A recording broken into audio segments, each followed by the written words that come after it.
میں زویا ہوں۔ قسط نمبر 16۔ زویا کے فائنل ایگزام ہو چکے تھے اور بہت اچھے ہوئے تھے۔ زویا کو یقین تھا وہ بہت اچھے نمبر لے گی اور اپنے دادا ابو کا خواب ضرور پورا کرے گی۔ زندگی میں خدا نے بہت آسانیاں پیدا کر دی تھیں۔ سردار جہانگیر خان کا گھر زویا کے لیے خدا کی طرف سے بہترین زندگی کا وسیلہ بن گیا تھا۔ ڈاکٹر شہباز خان اور ڈاکٹر شہریار خان دونوں باپ کے کاروبار کو دیکھ رہے تھے اور ساتھ ساتھ ہاسپٹل میں بھی وقت دیتے تھے۔ وہ سردار جہانگیر ہاسپٹل کو ایکسٹینڈ کر رہے تھے۔ اسی طرح کام کرتے کرتے شہباز خان کو کبھی کبھی ڈاکٹر فرح یاد آ جاتی۔ پھر ڈاکٹر شہباز خان نے پاکستان سے فرح سے رابطہ کیا اور اس کو پوری تفصیل کے ساتھ بتایا کہ وہ پہلے کتنے ڈسٹرب رہے تھے اور وہ سب کچھ کیوں تھا۔ انہوں نے ہر بات فرح سے شیئر کی تو فرح کو ایسے لگا کہ جیسے وہ بھی اس کو اسی طرح یاد کرتے تھے جیسے فرح ان کے بارے میں سوچتی تھی۔ اور پھر واقعی ایک دن ڈاکٹر شہباز خان نے فرح کو بتایا کہ ان کے بابا ان کی شادی کرنا چاہتے ہیں، اور ڈاکٹر شہباز خان نے فرح کی رضامندی پوچھی۔ اس وقت اگر ڈاکٹر شہباز خان فرح کو دیکھ لیتے تو ان کو اس کے منہ سے ہاں سننے کی ضرورت ہی نہ رہتی۔ فرح نے ان کو بتایا کہ فرح کے بھائی کی بیٹی کی شادی ہو رہی ہے۔ 4 سال ہو گئے وہ پاکستان نہیں آئی، اب بھائی کے بیٹی کی شادی پر آ رہی ہے۔ فرح ان کو یہ نہیں بتا سکی کہ نادر لالا کے بیٹی کی شادی کی خبر اس کو غیروں سے ملی تھی، تو فرح نے خود لالا کو فون کیا تھا اور وہ کہا تھا کہ وہ شادی پر آنا چاہتی ہے۔ یہ خون کے رشتے بھی عجیب ہوتے ہیں، ہم خود ہی ان کے ساتھ امیدیں باندھ لیتے ہیں اور اپنی محبتوں میں اتنے مگن ہو جاتے ہیں کہ دوسروں کی بے رخی سمجھ بھی نہیں پاتے۔ لالا، میرا بہت دل کرتا ہے آپ کو دیکھنے کو۔ فرقان کی شادی ہو رہی ہے، کتنا بڑا ہو گیا ہے، وہ دلہا بن کے کتنا پیارا لگے گا۔ فرح اپنی ہی خوشی کی رو میں بو رہی تھی۔ لالا، میں شادی پر آنا چاہتی ہوں، فرح نے پھر اصرار کیا۔ ٹھیک ہے، آ جانا، چاہتے ہوئے بھی نادر خان نہ کر پائے۔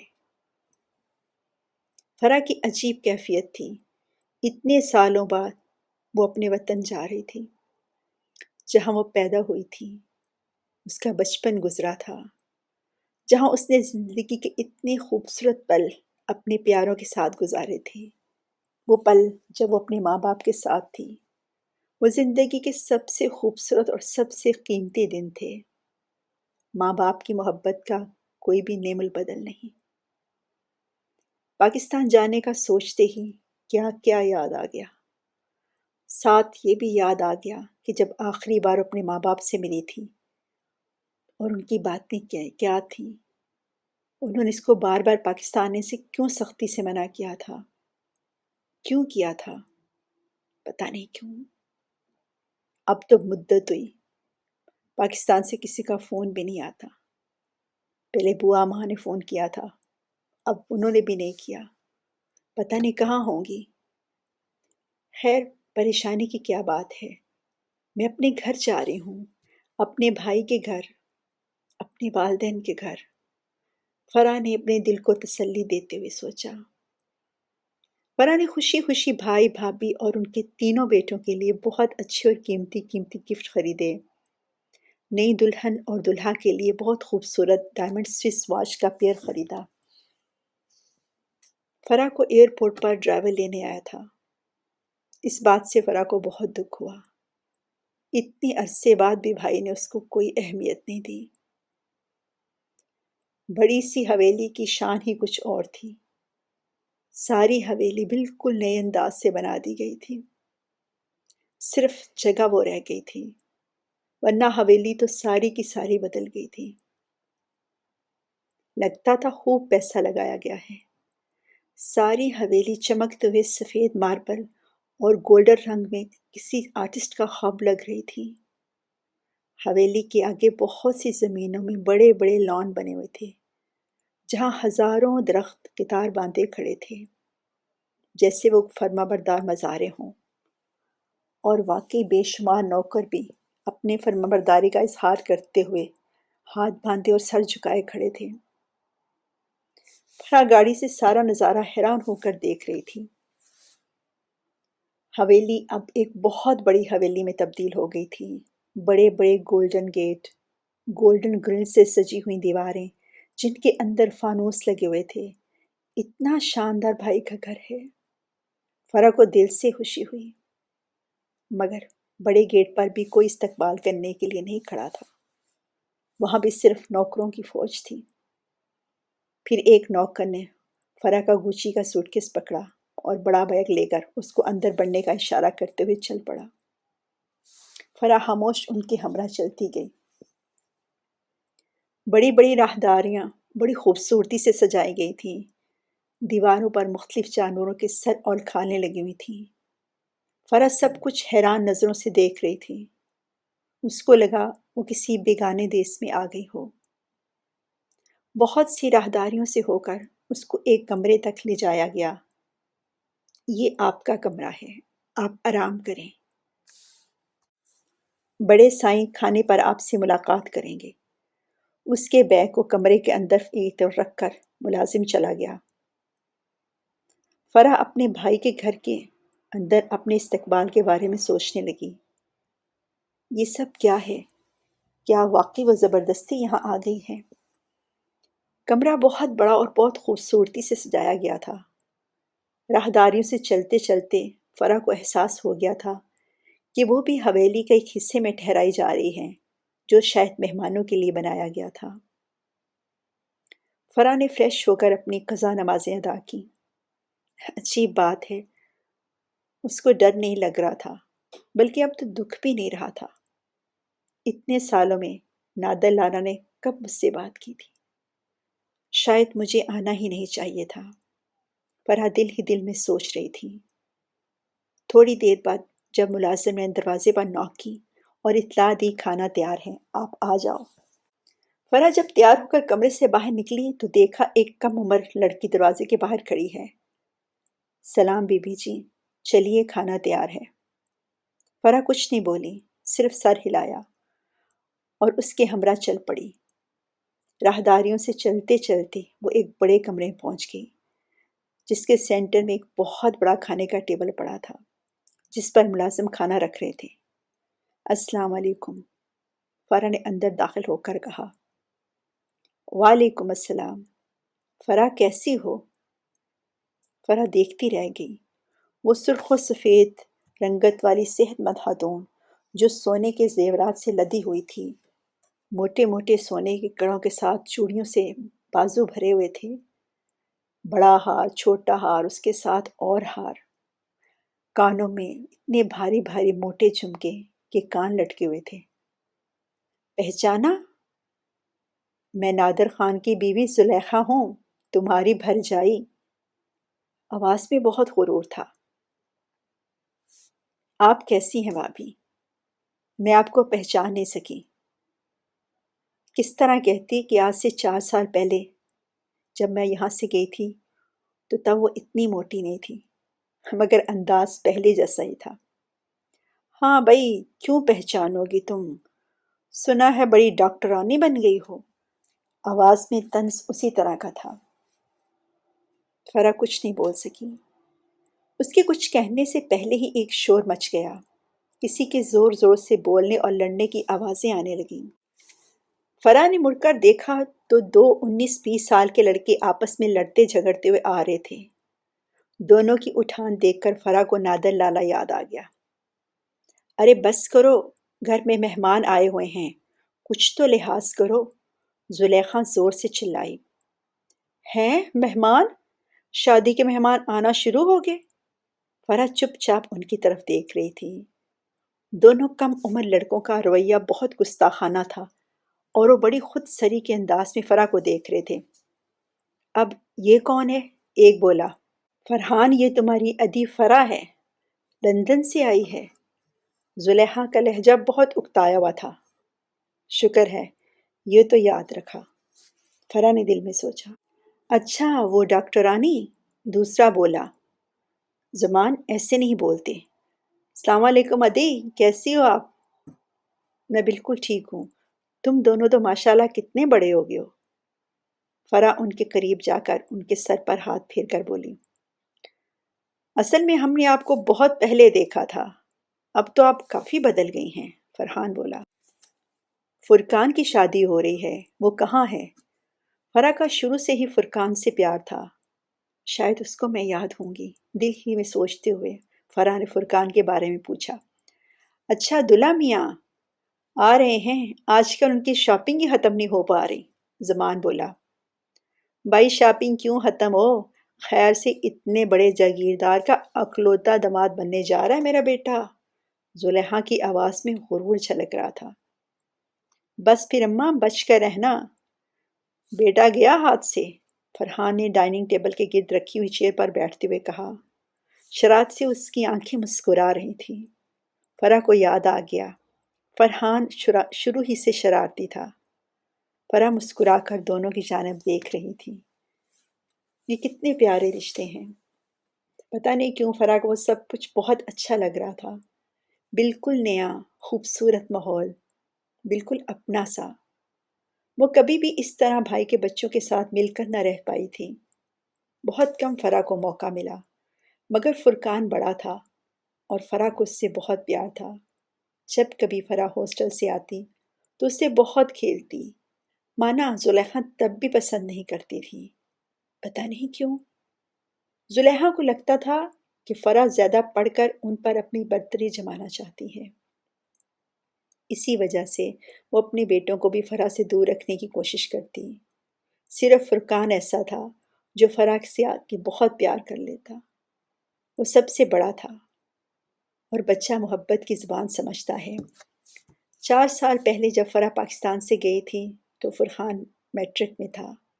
اس کو پڑھنے کا کوئی خاص شوق تو نہیں تھا، مگر اس کو ڈرائنگ بہت پسند تھی۔ وہ اکثر اپنی تصویریں اور اسکیچ فرح کو دکھاتا تھا، جس کو فرح ہمیشہ بہت پسند کرتی تھی اور اس کی خوب تعریف کرتی تھی۔ پھر جب فرح لندن گئی تو اس کے جانے سے 2 ماہ پہلے ہی زلیخا اپنے بچوں کو لے کے میکے چلی گئی تھی۔ فرح کو نہیں پتا تھا کہ کیا بات تھی، کیا کوئی ناراضگی تھی اور کیوں تھی۔ فرح کو اس کے بابا اور ماں نے ان سب باتوں سے بے خبر رکھا ہوا تھا۔ پھر وہ بابا اور ماما کے ہمراہ جب لندن چلے گئی، اس دن بھی زلیخا بھائی بھی گھر نہیں تھی اور نادر لالا بھی صبح سے غائب تھا۔ مگر بابا اور ماں کا ساتھ فرح کے لیے سب کچھ تھا۔ مگر اب تو وہ تنہا اتنے بڑے گھر میں آئی تھی، ابھی تک تو کوئی بھی اپنا نہیں ملا تھا، مگر فرحان اور زمان تو اس کا خون تھے۔ وہ بہت مسکراتی نظروں سے ان کو دیکھ رہی تھی۔ سوچ کے بات کر پتر، غیروں کو اپنے اوپر ہنسنے کا موقع کیوں دے رہا ہے؟ زلیخا بہت تیکھی نظروں سے فرح کی مسکراہٹ دیکھ کر بولی۔ فرح حیران رہ گئی، اتنے سالوں بعد بھی وہی سلوک، وہی رویہ، جبکہ اب سب کو پتا ہے کہ فرح بالکل اکیلی ہے۔ فرح کے ہونٹوں پر مسکراہٹ دم توڑ گئی۔ ارے ادھی فرح، اس طرح تو صرف فرقان اس کو بلاتا تھا۔ فرح نے سر اٹھا کر دیکھا، فرقان کمرے میں داخل ہوا اور تقریباً بھاگتا ہوا فرح تک پہنچا۔ فرقان، فرح نے اپنے بھائی کے بیٹے کو دیکھا اور اٹھ کر کھڑی ہو گئی۔ ادی آپ کیسی ہیں؟ آپ کتنی پیاری ہو گئی ہیں۔ فرقان نے آ کر فرح کو واقعی گلے سے لگا لیا۔ یہ پہلا اپنوں کا لمس تھا تو فرح کو اتنی مدت بعد نصیب ہوا تھا۔ پتہ نہیں آنکھوں کے اندر اتنا پانی کب سے جمع تھا۔ فرقان نے فرح کا ماتھا چوما۔ وہ نادر کی طرح ماشاءاللہ بہت اونچا لمبا خوبصورت نوجوان تھا۔ خوبصورت سرخ و سفید رنگت، بڑی بڑی سیاہ آنکھیں اور بہت گھنے سیاہ بال جو آج بھی کافی بڑے تھے۔ فرح نے اس کو دیکھا، وہ فرح کی طرف دیکھ رہا تھا۔ فرقان کی آنکھوں میں فرح کو آج بھی وہی پیار نظر آیا جو 4 سال پہلے تھا۔ فرقان فرح کے پاس کھڑا ہو کر پوچھ رہا تھا، ادی فرح، آپ کا سفر کیسا رہا؟ مجھے ابھی بابا نے بتایا کہ آپ میری شادی پر آ رہی ہیں۔ میں آپ کو بتا نہیں سکتا مجھے کتنی خوشی ہوئی۔ اسی وقت نادر خان کمرے میں داخل ہوا۔ فرح نے اپنی ماں جائے کو دیکھا تو وہ سب کچھ بھول گئی۔ اس کو لگا پوری دنیا میں اس کا صرف ایک ہی خون کا رشتہ ہے، میرا بھائی، میرا نادر لالا۔ نادر لالا کہتی ہوئی فرح بھاگتی ہوئی نادر خان کے گلے لگ گئی۔ نادر لالا، منہ سے صرف یہی بار بار نکل رہا تھا اور وہ مسلسل روتی جا رہی تھی۔ نادر خان خاموش کھڑا رہا۔ وہ کبھی بھی بہن کے اس قدر قریب نہ تھا، مگر آج پتہ نہیں کیوں روتی ہوئی بہن جب نادر خان کے گلے لگی تو جیسے موم ہو رہا ہو۔ اس نے فرح کے سر پر ہاتھ رکھ دیا۔ فرح اب بھی رو رہی تھی۔ فرح نے اب دبی دبی آواز میں رونا شروع کر دیا۔ لالا، بابا ماں کہاں گئے؟ لالا، میں کتنی اکیلی ہوں، میں آپ کو بہت یاد کرتی تھی۔ لالا، میں نے بابا کو بھی بہت آوازیں دیتی رہی مگر کوئی جواب نہیں آیا۔ بابا اور ماں میری کسی بھی بات کا جواب کیوں نہیں دیتے؟ وہ مجھے چھوڑ کر کیوں چلے گئے؟ فرح کو لگا جیسے آج ہی اس کے ماں باپ اس سے جدا ہوئے ہوں۔ بھائی کو دیکھ کر دکھ تازہ ہو گیا۔ چپ ہو جا فرح، خدا کے کاموں میں کسی کو دخل نہیں۔ نادر لالا نے فرح کے سر پر ہاتھ پھیرتے ہوئے کہا، زندگی اور موت سب خدا کے ہاتھ میں ہیں، ہم کچھ نہیں کر سکتے۔ فرح نے بھیگی ہوئی آنکھوں کو اٹھا کر بھائی کی طرف دیکھا۔ نادر لالا پہلے سے کافی زیادہ صحت مند ہو گئے تھے۔ سر پر اونچا شملہ باندھا ہوا تھا۔ ان کے چہرے پر کوئی تاثر نہیں تھے اور ان کے الفاظ بہت بے اثر تھے۔ فرح نے آہستہ آہستہ اپنے آنسو پونچھے۔ خدا نے اس کو صبر عطا کیا ہوا تھا اور اب بھی اس کو صبر کا دامن ہاتھ سے نہیں چھوڑنا چاہیے۔ چلو آؤ بیٹھو۔ نادر لالا کا لہجہ بالکل رسمی تھا۔ ابھی کچھ پل ہی تو فرح کو محسوس ہوا تھا کہ وہ اپنے بھائی کے گلے لگی تھی، مگر اب وہ یکدم بیگانہ ہو گیا تھا۔ فرح خاموشی سے پھر اسی نشست پر آ کر بیٹھ گئی جہاں وہ پہلے بیٹھی ہوئی تھی۔ نادر لالا ٹیبل میں سب سے بڑی اور مین کرسی پر بیٹھ چکے تھے۔ ماحول بالکل خاموش تھا۔ ملازم کھانا سرو کرنے لگے۔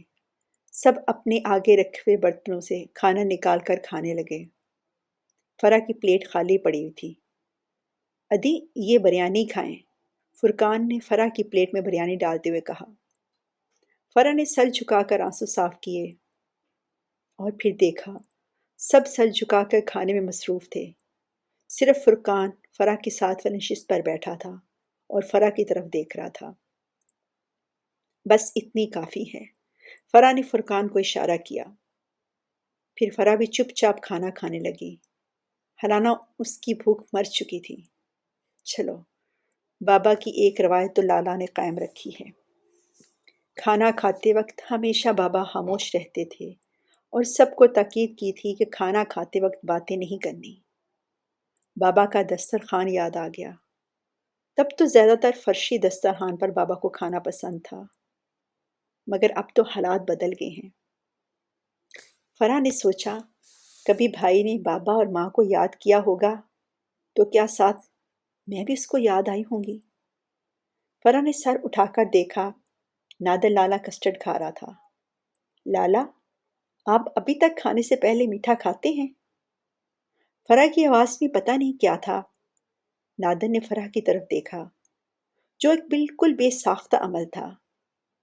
وہ خاموش فرح کو دیکھ رہا تھا۔ فرح کی آنکھوں میں اسی طرح کی حیرانگی تھی جب نادر کوئی چھوٹے ہوتے اس طرح کام کرتا اور فرح اس کو اسی طرح حیرانگی سے تکا کرتی تھی۔ فرح اس سے بہت چھوٹی تھی، ویسے بھی وہ لڑکی تھی اور وہ لڑکا تھا، خاندان کا بڑا لڑکا، اس خاندان کا وارث۔ اس کے دادا حشمت نے ہمیشہ اس کو کہا تھا کہ لڑکا بہت بڑا ہوتا ہے اور بہت طاقتور ہوتا ہے، لڑکی کمزور ہوتی ہے۔ لڑکے خاندان کے لیے عزت کا باعث ہوتے ہیں، جبکہ لڑکی کی وجہ سے خاندان والوں کو ہمیشہ اپنا سر جھکانا پڑتا ہے۔ یہ باتیں نادر خان کے دماغ میں بچپن ہی سے نقش ہو گئی تھیں۔ کبھی کبھی اس کو اپنی چھوٹی بہن فرح بہت پیاری گڑیا جیسی لگتی، خاص طور پر جب وہ مسکرا کر نادر کی طرف دیکھتی تو نادر کا دل کرتا اس سے خوب باتیں کرے، اس سے خوب کھیلے۔ مگر دادا سائیں کہتے تھے لڑکیوں سے باتیں کرنا لڑکوں کے لیے شرمندگی کی بات ہے۔ نادر زیادہ تر اپنے دادا حشمت خان کے سائے تلے پرورش پاتا رہا اور فرح اپنے نرم مزاج بابا اور ماں کے ساتھ رہی۔ پھر آہستہ آہستہ نادر خان کا دماغ بالکل اپنے دادا کی طرح سوچنا شروع ہو گیا۔ دادا کی وفات کے بعد تو بابا نے جب فرح کو اسکول کے بعد کالج میں داخل کروایا، حالانہ کہ دادا سائیں اپنی زندگی میں فرح کو اسکول بھی بھیجنے کے حق میں نہیں تھے۔ وہ صرف نادر کو پڑھانا چاہتے تھے تاکہ وہ اپنی زمینوں اور جائیداد کا خود حساب کتاب رکھے۔ جب نادر کو اتنا پڑھنا لکھنا آ گیا تو پھر آگے پڑھنے کی ضرورت بھی کیا تھی؟ مگر فرح پڑھتی رہی۔ نادر کو فرح کی تعلیم کی برتری قبول نہیں تھی، مگر وہ اپنے باپ کے آگے کچھ نہیں بول سکتا تھا۔ دادا سائیں ہوتے تو دیکھتا فرح کیسے میڈیکل کالج میں جاتی ہے۔ کبھی کبھی وہ یہ بات برملا ماں باپ کے سامنے بھی بولنے سے نہیں ڈرتا تھا۔ اچانک گلاس ٹوٹنے کی آواز سے نادر خان خیالوں سے نکل کر حقیقت میں آ گیا۔ سب کھانے کی ٹیبل پر تھے اور فرح اس کی طرف دیکھ رہی تھی۔ اوہ، گلاس فرش پر گر گیا ہے، زلیخا بولی۔